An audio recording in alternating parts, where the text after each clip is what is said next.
Assalamualaikum warahmatullahi wabarakatuh. Perkenalkan, nama saya Muhammad Akhlis Dinaka.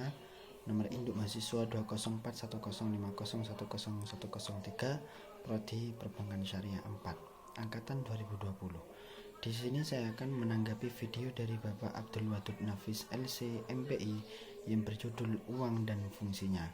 Seperti yang Bapak sudah jelaskan mengenai definisi uang dan fungsinya. Dalam ilmu ekonomi modern, uang adalah sesuatu yang tersedia dan secara umum diterima sebagai alat pembayaran bagi pembelian barang-barang dan jasa-jasa serta kekayaan berharga lainnya, juga untuk pembayaran hutang. Beberapa ahli juga menyebutkan fungsi uang sebagai alat penunda pembayaran.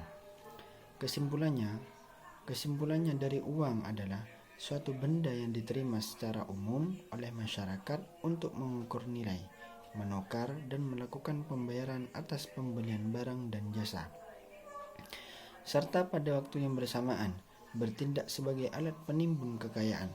Jika melihat bahan pembuatan uang, maka jenis uang bisa dibagi menjadi dua berdasarkan bahannya, yaitu yang pertama, pada awalnya di Indonesia uang diterbitkan oleh pemerintah Republik Indonesia.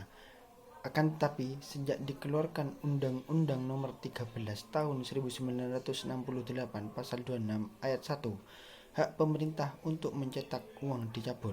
Yang kedua, pemerintah kemudian menetapkan Bank Sentral, Bank Indonesia, sebagai satu-satunya lembaga yang berhak menciptakan uang kartal. Hak untuk menciptakan uang itu disebut dengan hak oktroy.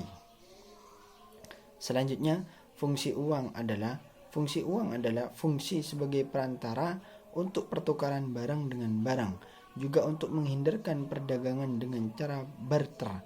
Secara lebih rinci, fungsi uang dibedakan menjadi dua, yaitu fungsi asli dan fungsi turunan. Fungsi asli yaitu suatu benda dapat dijadikan sebagai uang jika benda tersebut telah memenuhi syarat-syarat tertentu. Pertama, benda itu harus diterima secara umum.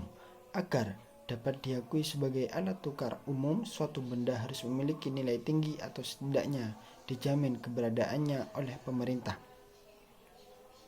Sedangkan fungsi turunan uang yaitu suatu tempat ke tempat lain dapat memindahkan kekayaan yang berupa tanah dan bangunan rumah ke dalam bentuk uang dengan cara menjualnya.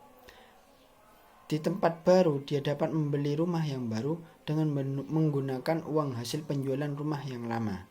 Selanjutnya, jenis-jenis uang. Jenis-jenis uang menurut bahan pembuatan yaitu 1. Uang logam, dan yang kedua yaitu uang kertas. Kemudian jenis-jenis menurut lembaga yang mengeluarkan. Yang pertama yaitu uang kartal, kemudian uang giral. Cukup sekian tanggapan saya, kurang lebihnya mohon maaf sebesar-besarnya.